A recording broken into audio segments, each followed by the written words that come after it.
ہمارا ٹاپک پہنچا تھا اور بہت ہی امپورٹنٹ ٹرننگ پوائنٹ ہے جو رسول اسلام کی ہجرت کی طرف لے کے جاتا ہے ہمیں. اس سے پہلے ایک بہت ہی اہم واقعہ 12ویں بعثت یعنی پیغمبر اکرم کی ایج جب 52 سال کی تھی, اس میں ایک بہت ہی اہم واقعہ پیش آیا کہ جس کو ہم معراج کے نام سے جانتے ہیں. معراج کیا تھی اور معراج کے معنی کیا ہوتے ہیں؟ معراج کے معنی ہوتے ہیں کہ بلندی تک جانا, بلندی تک پہنچنا. عروج سے یہ بنا ہے, عروج کے معنی بلندی پر جانا. تو یہ کون سی بلندی تھی جو پروردگار عالم نے پیغمبر کو دی؟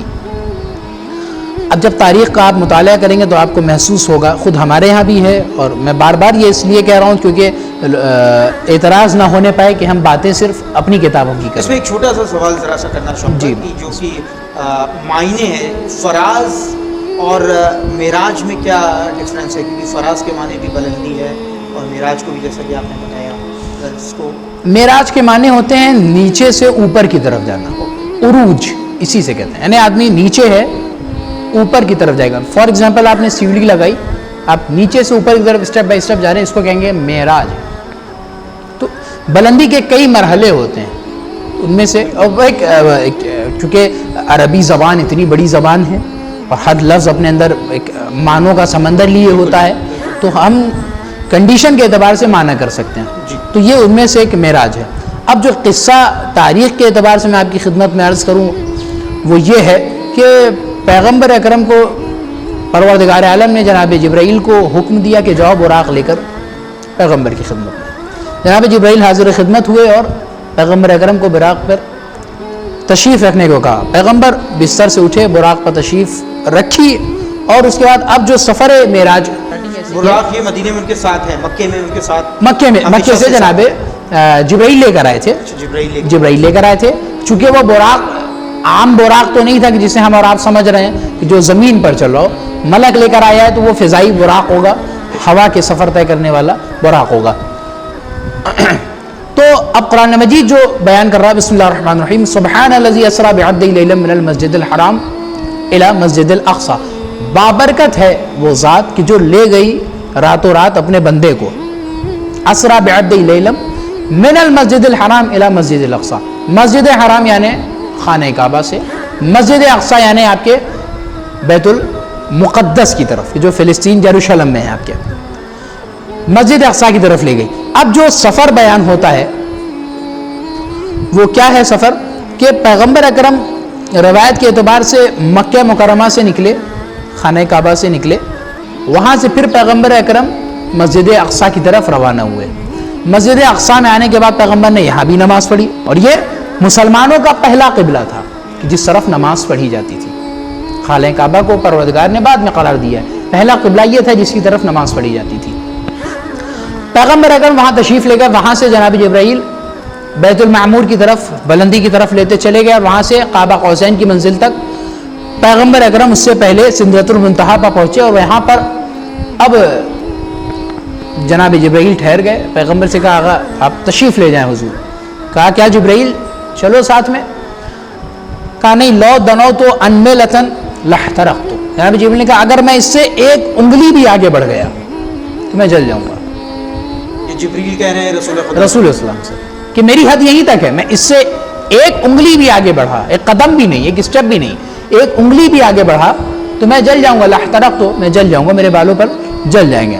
پیغمبر وہاں سے خود بواق سے آگے تشریف لے گئے اور ایک منزل مقصود تک پہنچے, قاب قوسین او ادنیٰ. قرآن مجید نے کہا کہ 2 کمان کا فاصلہ یا اس سے بھی کم کا فاصلہ تھا جہاں تک پروردگار پیغمبر کو لے آنا چاہتا تھا. وہاں پہ پروردگار عالم نے بہت ساری چیزیں پیغمبر اکرم کے حوالے کی, بہت سارے احکامات بتائے, اور سب سے امپورٹنٹ چیز جو روایتوں میں بیان کی جاتی کہ پیغمبر کو کئی بار معراج پر پیغمبر تشریف لے گئے. اب اس کی دلیل کیا ہے کہ آپ تب تاریخ دیکھیں گے تو معراج کے بہت سارے واقعات ملتے ہیں. کسی معراج میں آپ سنیں گے پیغمبر نے کئی منزلوں کو طے کیا, آسمانوں کو طے کیا, فرشتوں سے ملاقات کی, جنت و جہنم کا نظارہ کیا, بہت ساری چیزیں. تو اتنا سب ایک بار میں تو نہیں ہو سکتا, یا ہو بھی سکتا ہے, لیکن پیغمبر کی روایت موجود ہے. پروردگار عالم نے صرف ایک چیز تھی کہ جس کی ہر بار تاکید کی ہے خصوصاً, اور وہ امپورٹنٹ بات پیغمبر نے کہا علی کی ولایت ہے. یہ تمہیں اعلان کرنا, یہ تمہارا فرض ہے کہ علی کی ولایت منواؤ, لوگوں سے اعلان کرو, علی کو پہچانواؤ. بہت بڑی دلیل ہے جو ہم دے سکتے ہیں کہ ولایت علی کتنا اہمیت رکھتی ہے, کتنی امپورٹنس رکھتی ہے کہ معراج پہ اللہ بلا رہا ہے بلندی پہ اور ولایت علی پہ زور دے رہا ہے.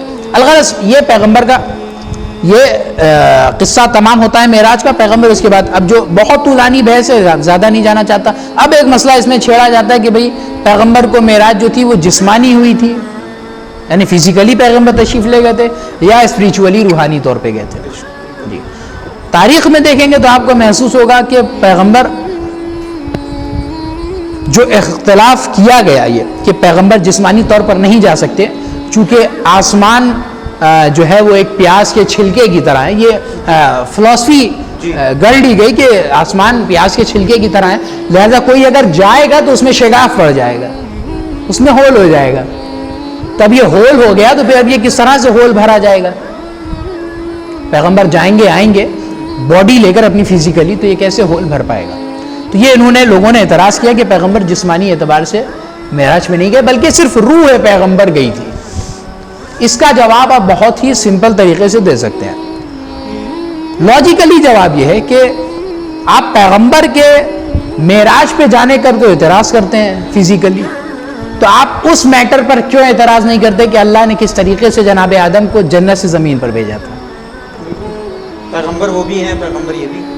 تو جس طریقے سے جناب آدم زمین پر آئے اور آسمان میں شگاف نہیں پڑا, تو پیغمبر یہاں سے تشریف لے جائیں گے تو شگاف کیسے پڑے گا؟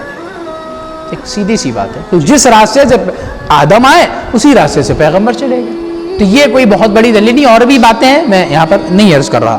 تو یہ ایک 12ویں سال کا بعثت کی بڑا ہی مشہور واقعہ تھا, اور اس بارے میں بھی سفینۃ البحار میں روایت موجود ہے حضرت امام صادق علیہ الصلوۃ والسلام کی, کہ آپ نے فرمایا کہ جو شخص معراج کا انکار کرتا ہے وہ ہم میں سے نہیں ہے.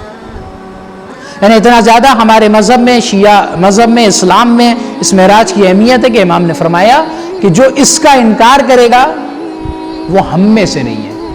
معراج اتنی زیادہ امپورٹنس رکھتی ہے. اس کے بعد کا بات اہل سنت برادران میں بھی معراج اسی طریقے سے ہے.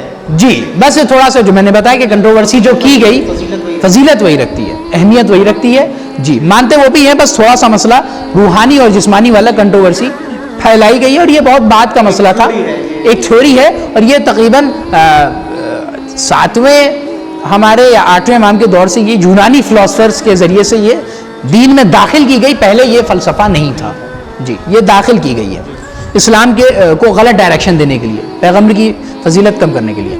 خیر, تو اب آتے ہیں ہم, یہ 12ویں بعثت کی بات ہے.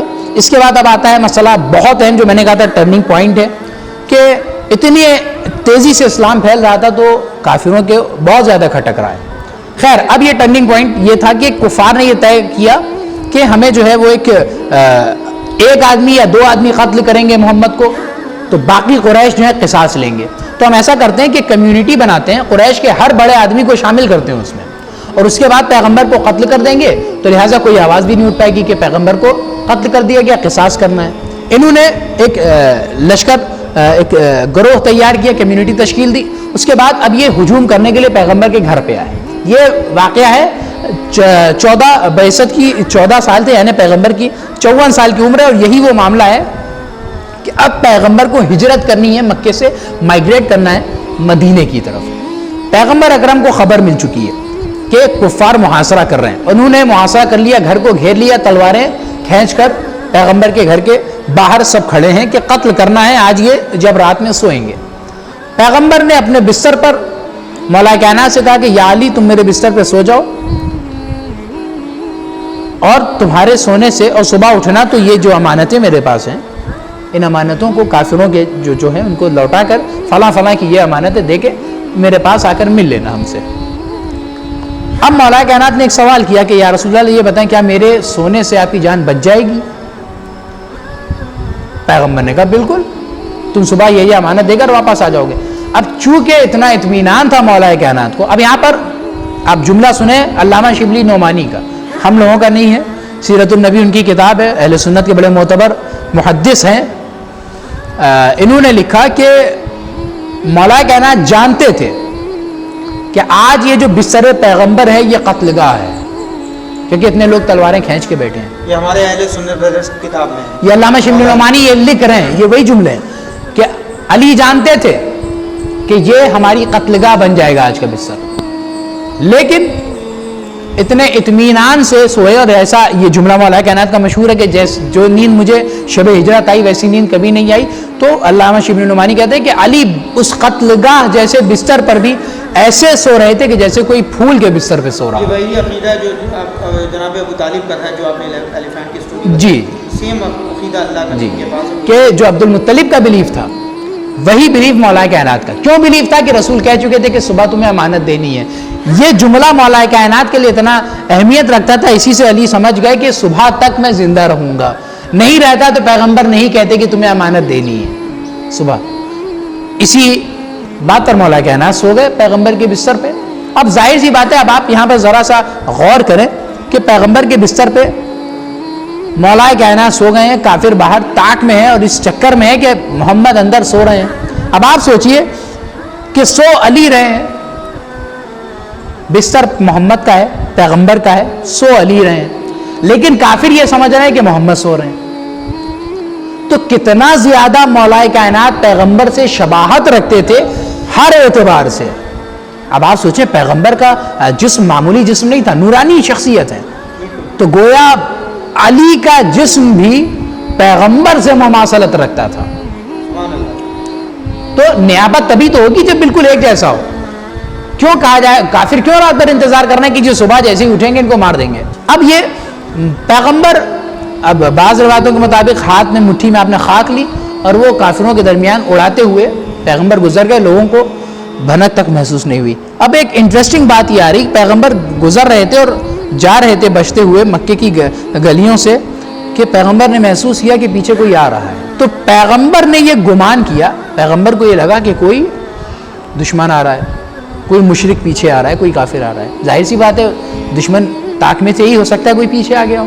تو پیغمبر نے اپنی چال اور تیز کر دی، اور اسی تیز چلنے کے چکر میں پیغمبر کے پتھر سے ٹھوکر لگی اور آپ کے انگوٹھے سے خون نکلنے لگا. اب جب پیغمبر پیچھے مڑے تو دیکھا مسلمانوں کے پہلے خلیفہ تھے. اب آپ دیکھیے جو میں بات کہنا چاہ رہا تھا، ادھر سو علی رہے ہیں بستر پیغمبر پر، اور کافر بھی یہ سمجھ رہا ہے کہ محمد سو رہے ہیں، اور یہاں پیچھے مسلمانوں کے خلیفہ اول آ رہے ہیں اور نبی یہ سمجھ رہا ہے کہ کوئی کافر آ رہا ہے. اور خود ان کی ذات نے سبب یہ بنے کہ پیغمبر کے ٹھوکر لگی اور وہ ان کے خون نکل آئے قدم مبارک سے. تو پیغمبر نے ان کو ساتھ لیا اور غار میں گئے. اس کے بعد وہاں پر پروردگار عالم کی طرف سے انتظام ہوا، چونکہ کافر دشمن پیچھے لگے ہی تھے تاک میں، تو مکڑی نے وہاں پر جالا بن دیا، کبوتری نے آ کے وہاں پر انڈے دے دیے. تو یہ سارے انتظامات قدرت کی طرف سے ہوتے گئے. تو اب یہاں پر یہ ساتھ میں تھے پہلے خلیفہ رسول اللہ کے ساتھ، مولا کائنات وہاں سو چکے ہیں. اب ادھر کا جو تاریخ قصہ بیان کرتی کہ صبح ہوئی تو لوگوں نے دروازہ ڈھکیلا، توڑا، اندر داخل ہوئے تو دیکھا بستر پہ علی ہیں. اب آپ سوچئے مکہ، پورا مکہ محمد اور علی کے مخالف ہیں، اس کے باوجود علی اکیلے کھڑے. اب آپ ہمت دیکھیے، شجاعت دیکھیے، اور ابھی کیا عمر ہے مولا کائنات. تو اب یہ لوگ پیچھا کرتے کرتے، خیر اب یہ ایک شخص پہنچا بھی سراقہ نام کا اس غار تک، اور وہاں پر جیسے ہی غار میں وہاں پر ایک سانپ بھی دکھا تو پہلے سانپ رونے لگے. تو پیغمبر نے کہا کہ بھئی روتے کیوں؟ اللہ ہمارے ساتھ ہے، ان اللہ معنا، اللہ ہمارے ساتھ ہے، رو کیوں رہے ہو؟ اب نہیں پتا کہ یہ رونے کے ذریعے سے کیا درشانا چاہ رہے تھے، یہ کیا بتانا چاہ رہے تھے. چونکہ باہر ایک شخص بھی تھا کہ جو ان کی طاق میں تھا، جسے محسوس ہو رہا تھا کہ باہر اندر پیغمبر ہوں گے.